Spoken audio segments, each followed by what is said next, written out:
Good morning. Good morning. Good morning. My name is Melanie Campbell, President and CEO, National Coalition on Black Civic Participation. And it's my pleasure to come to you this morning with our breaking news at the Black Women's Roundtable. We are releasing our 9th annual Black Women's Roundtable poll, Power to Sister Vote poll, in partnership with Essence Magazine. And we commissioned the poll that was conducted by Terrence Woodbury of HIT Strategies. We will also be joined by Dr. Avis Jones DeWeaver, a researcher extraordinaire who leads Insight Unlimited, LLC. She's also a senior research advisor for the National Coalition and Black Women's Roundtable and a board member of our organization. So without further ado, drum roll, please. We are going to release the data on what are Black women thinking. What do we want for our vote in 2024? What are the concerns that we have? What are we thinking about when it comes to this presidential election cycle? And so we could not be more thrilled to have with us to walk through the data. And following Terrence Woodbury, you will hear from Dr. Avis Jones DeWeaver, who will give a response and also add in some insight that she has about the poll. So we have two powerful brother and sister who will dissect this poll this morning. So Terrence, we turn it over to you.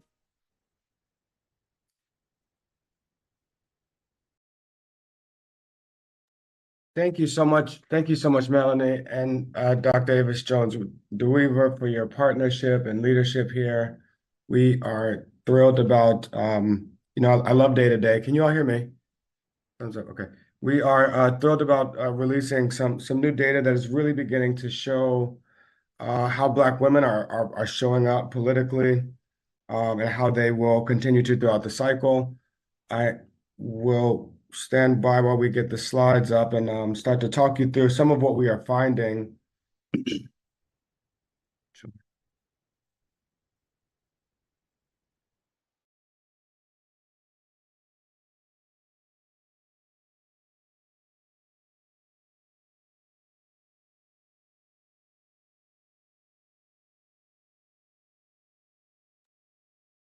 All right, I'm back. Okay, hello, folks. Really excited to share with you some of what we're finding here. My camera looks weird. Okay, there we go. I'm back. So let's go to the next slide, jump right into the data, and see how Black women's attitudes have been evolving since the last election and what we can and how they are expressing their attitudes during this cycle. Next slide, please. Actually, is it okay if I share? Can I share? Is it okay if I share my screen?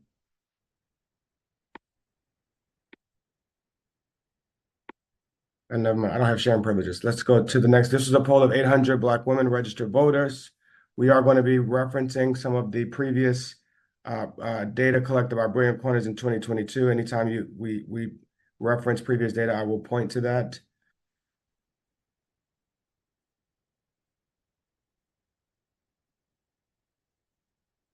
I think I need to share my slides, my screen, please, folks.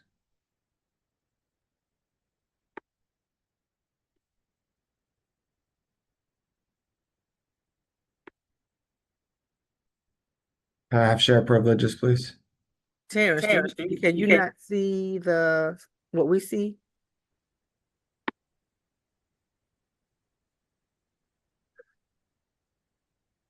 Can you see what we see? I can see it. Okay. Economic anxieties are at the top of mind for Black women. A lot of the pain that they're expressing is not just about the economy, it's about cost and affordability.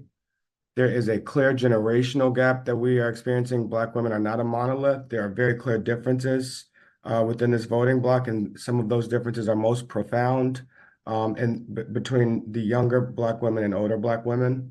We see that across every metric.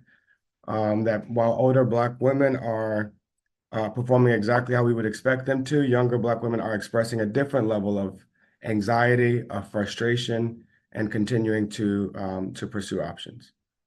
Number three, while half of Black women are currently supporting the president, over 20%, about 20% remain undecided, while 13% say that they are voting for Donald Trump and 10% say they are voting third party, with another 6% saying that they would not vote. When we ask about the approval of the president, 63% of Black women say that they approve of the job that the president is doing, 21% strongly approve, 42% somewhat approve. But here you begin to see the stark generational differences.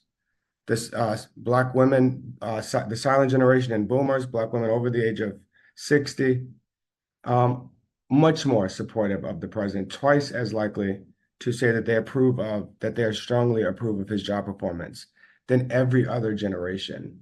That includes Gen X Black women, millennial Black women, and Gen Z Black women. And we see the same generational divide, that this isn't, a divide amongst each generation. It is a divide of older Black women compared to younger Black women, and we see that at every metric.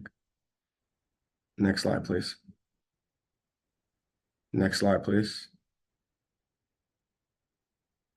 Next slide, please. And when we begin to look into that dissatisfaction, we see from 2022, when 45% of Black women said that they were satisfied with the direction of the country, that has reduced by 10%. Now only 35% of Black women say that they are satisfied with the direction of the country. But when we go underneath there and ask open-endedly, what are they satisfied and dissatisfied about? We see that the dissatisfaction is overwhelmingly about the economy and, most important, about cost, inflation, high cost prices, and that as they are addressing this pain around cost, that is the cost of education, cost of healthcare, cost of prescriptions, cost of gas, cost of groceries, very specifically, folks, a part of where we are having the disconnect in the conversation when we see economic indicators like job creation and unemployment rates, why those economic indicators are not connecting to what Black women are expressing is because what they are expressing is anxiety about cost. Next slide, please.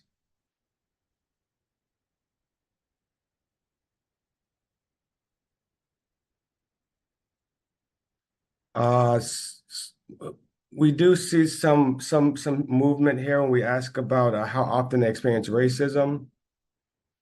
Since 2022, we have seen a reduction in Black women's personal experience with racism. That same reduction is not expressed when we ask them about their experiences with sexism. 66% of Black women in 2022 said they experience, 31% of Black women in 2022 said they experienced sexism. 34% of Black women today say that they experience sexism. And so we do see this, experiences of racism reducing while experiences of sexism have not. Next slide, please. Diving into the issues that are most important to Black women, the first thing we see when we ask, how important are all of these things on a scale of 0 to 10? The first thing you see on this graph is that Black women are rating every issue as very, very important. There's anxiety around the cost of living. There's anxiety around affordable housing, anxiety around protecting Black history. These are extremely, extremely high numbers. And again, these are only people that rate these things in 8 through 10, which is extremely, extremely high. And almost 80% of Black women are rating all of these issues between an 8 and a 10. On the next slide, you see that when we do ask a forced choice and go from, rating how important all of these issues are to asking the question specifically about the 2024 election, what should this election be about? As when we ask the forced choice here, we do see a couple of issues rise to the top, namely, and most importantly, inflation and bringing costs down. Second, improving the economy and increasing wages. And third is reducing violence and guns and expanding guns, reducing gun violence and expanding gun safety laws. Other important issues here include protecting the social safety net like Medicaid and Medicare. And while other issues, including voting rights and abortion and democracy, seem to fall further down the issue priorities here, it is notable that when we ask on a scale of 0 to 10 how important are these issues, almost 80% of Black women say that they're extremely important. But when we ask them what this election should be about, we do see that the cost and economic issues clearly rise to the top. Next slide, please. We also asked, are you more or less likely to support a candidate that is running for office who is supportive of racial justice? Overwhelmingly, 86% of Black women say that they are more likely to support a candidate that supports racial justice. 68% are more likely to support a candidate that will protect abortion rights. An overwhelming majority are more likely to support a candidate that will secure our border. Abortion remains an extremely mobilizing issue. We have seen attitudes about abortion evolve in the Black community post-Dobbs, where a lot of people's personal beliefs, while they're personally object to or oppose abortion, they also understand who will be affected the most when the government starts controlling women's bodies, and that will be Black women. And so we asked this question a different way. To the right here, we first asked, which of these statements do you agree with the most? I personally support the right to an abortion and believe it should be legal and available to everyone. 42% of Black women agree with that. But when we also asked, I am personally against abortion, but I do not believe the government should interfere. 47% agree with that, and you see only 12% of Black women oppose abortion. Next slide, please. We also ask who is better on the following issues. Democrats, Republicans, both are neither. And we see that Black women give Democrats an overwhelming advantage, especially on issues like fighting for women, supporting DEI programs, where Democrats have a 50-point advantage over Republicans. But also issues like supports workers' rights and labor unions, protects voting rights, and fights for issues that are important to you. Overwhelmingly, Black women are giving Democrats an advantage on all of these issues. But in the next slides, we'll see how that is impacting who they will vote for.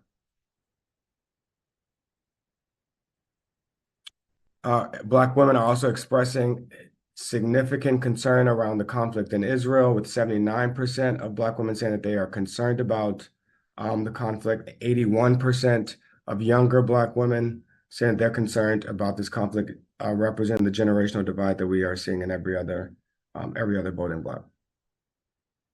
Next slide, please. All right, diving into this upcoming election. Look, we have seen some erosion here in Black women's approval of the president. In 2022, 58% rated him between a 75 and 100. On a scale of 0 to 100, overwhelming 58, a majority of Black women rated him between a 75 and 100. We have seen about a 20-point decline since 2022, and that is being reflected in their vote choice. We've also seen very marginal and minor improvement in their favorability of Donald Trump. 7% of Black women rated him between a 75 and 100 in 2022, and now 9% of Black women. Again, this is marginal, but it is notable that some Black women are beginning to give him a second look and rate the former president a bit higher. How is that affecting their vote choice? On the next slide, Black women remain extremely likely to vote. Please rate your level of motivation for voting in this year's election. 64% of Black women say that they are motivated. That is extremely high this early in the cycle. That's higher than we're seeing across any other group. And 56% of Black women say that they are definitely going to vote. in the upcoming election. Again, this early, this far out from the general election, these numbers are very high. And while we don't have the comparative of other races here, HIT is keeping a finger on those metrics as well. And Black women are representing their agency and their motivation to participate in this election. Notably, though, before we go to the next slide, notably, you will see some of the generational gap here. When you look at the bottom, you look at Black women under the age of 50, and only 59% say that they are motivated, compared to 71% of Black women over the age of 50. And we see that same precipitous decline on the other side when you look at younger Black women, who are about 14 points less likely to say that they are going to vote in this election. Next slide, please.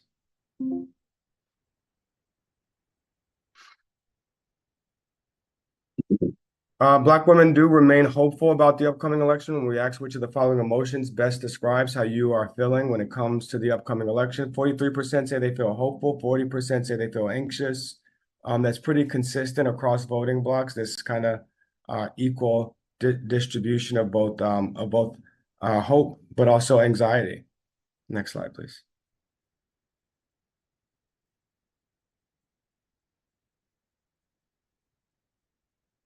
Next slide, please. Only a couple more slides here so we can kick this over to questions and then open it up to conversation. When we start looking at the horse race, if the election were today, who would you vote for?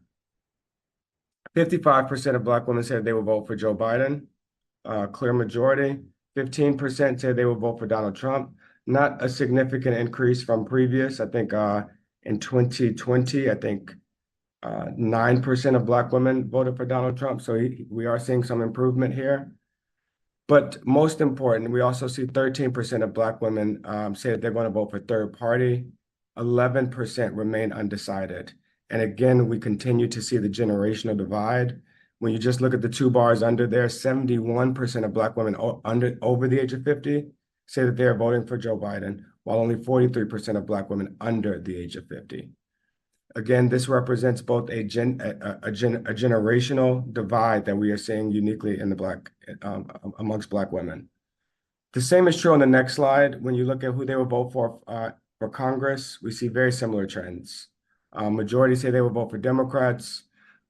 With the significant generational divide between Black women under the age of 50, only 50% of them say they will vote for Democrats, compared to Black women over the age of 50, where 71% say that they will vote for Democrats. And notably, Black moms, a majority of Black moms, 51% say that they will vote for Joe Biden, but 17% say they will vote third party. I want to make one more point about these horse race slides before we kick this over to conversation.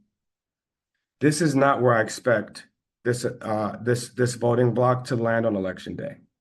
12% remain undecided. Those folks are going to make a choice. What we don't know yet is if the 12% that remains undecided. Can you go back to the previous slide real quick? This makes more sense when we're talking about a candidate. What we don't know is this 11% that remains undecided, are they undecided because they are expressing discontent or frustration with the current administration, or are they undecided because they don't want to express that they are voting for Donald Trump, which we have seen amongst Black men quite often, that they underrepresent their support for Trump because of social desirability of not being a Black Trump supporter.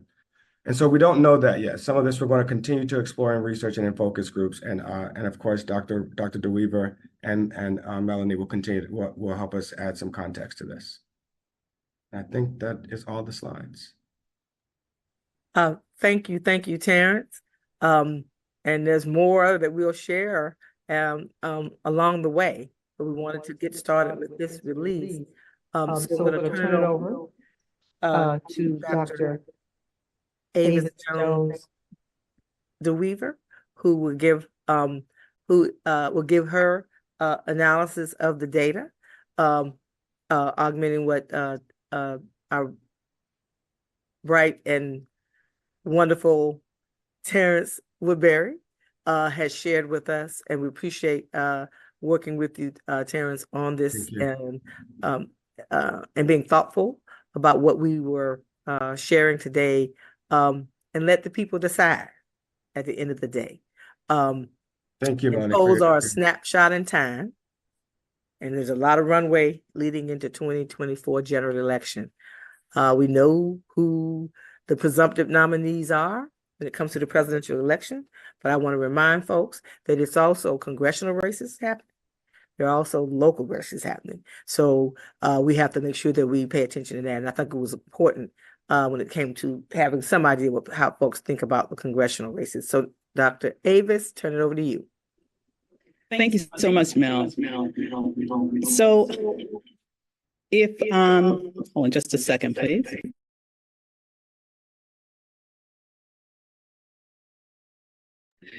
Okay, so for me, hold on just a second, let's finish that auto.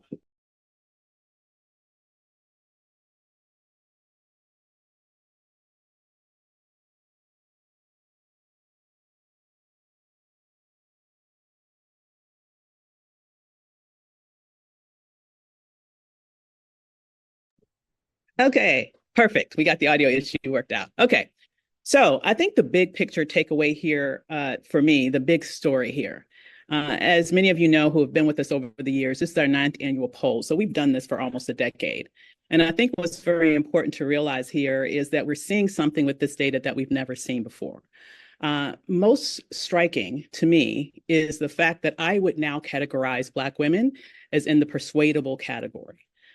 Typically, we understand that the Black woman's vote has been the anchor for those that are looking to support the Democratic Party or the Democratic candidate. That's just the facts. It's not an analysis, it's just the facts. Overwhelming majorities of Black women in the past have voted for the Democratic candidate. We're seeing a degree of variance here that we have never seen before.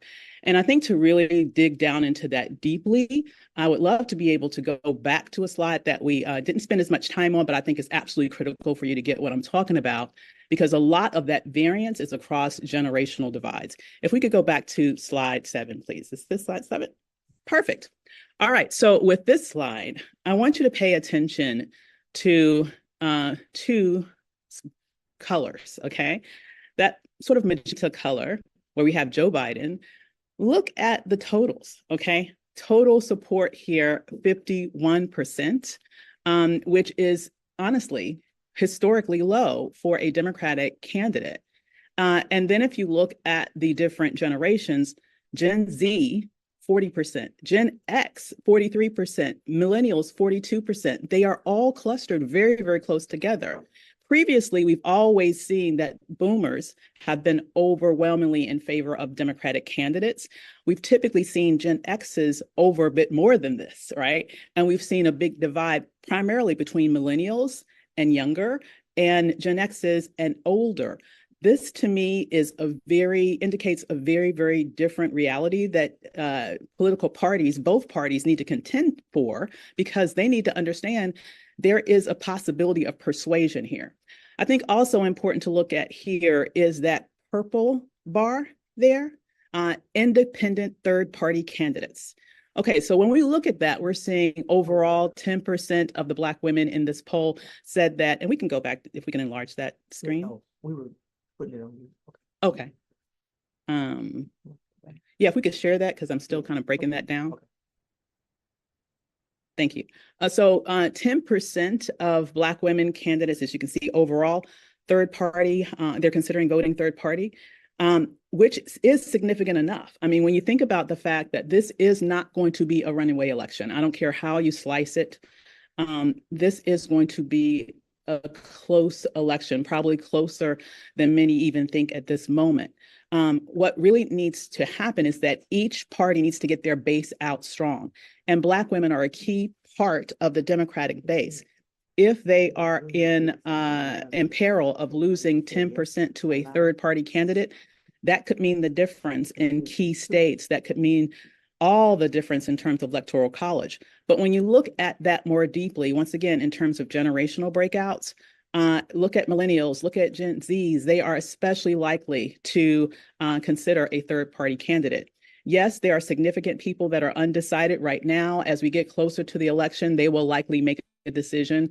I wouldn't be surprised if the bulk of them go back home, okay? But I will tell you this, that third-party candidacy right there, and the fact that so many, 20%, basically 1 in 5 right now, are saying that they're undecided.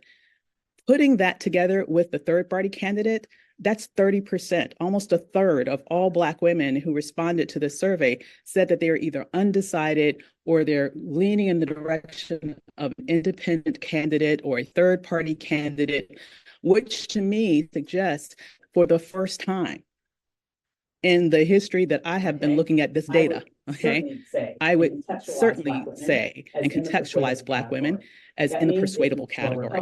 That means if you are a Republican running for president or if you're a Democrat running for president, you need to listen to the concerns of Black women. You need to make sure that as you are making your policy appeals, you are appealing to the needs of Black women, and that you understand that this is a vote to be earned and not to be assumed to have.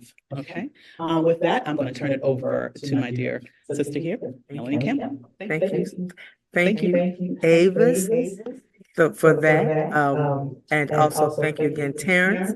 We're going to see if we have any questions Hey, Mel. Hey, Mel. in the chat. Hey, If Mel. you have a question Melanie, can for you hear me? Terrence and Hey, Mel, can you Avis, hear me? please let us know now.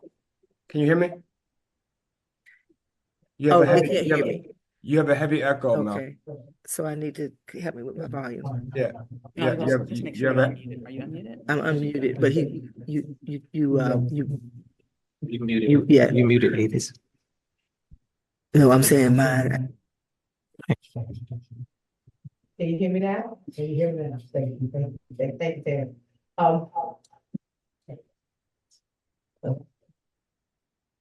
Technology is wonderful.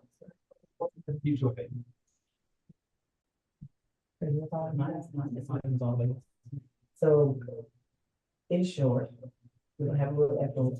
If there are any questions, please put your questions in the chat.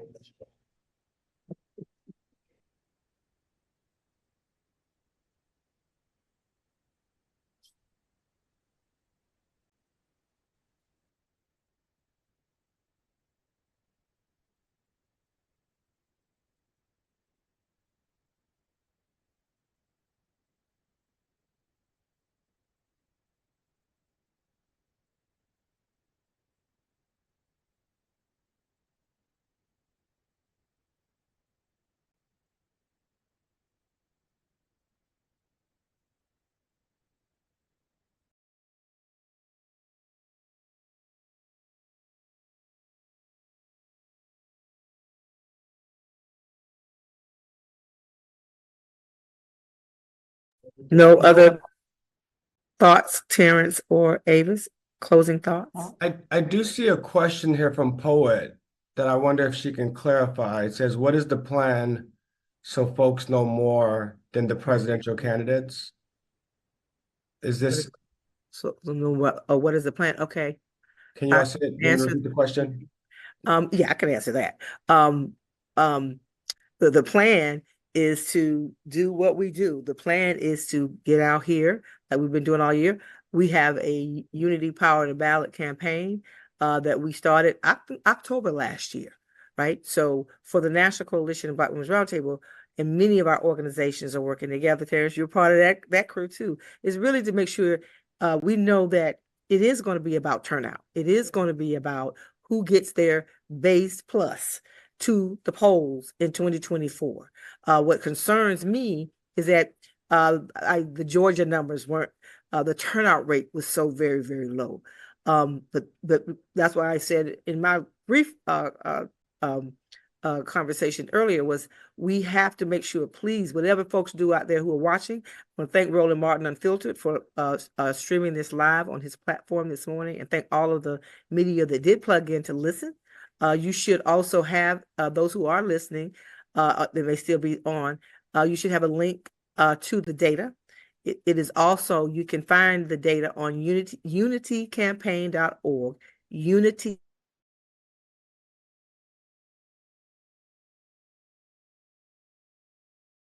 nominees, but you still have Congress people running. The House is up. The Senate is up. whoever becomes the president of the United States next, whether that be the incumbent or the former, that that we have this opportunity to make sure that there's a balance in government.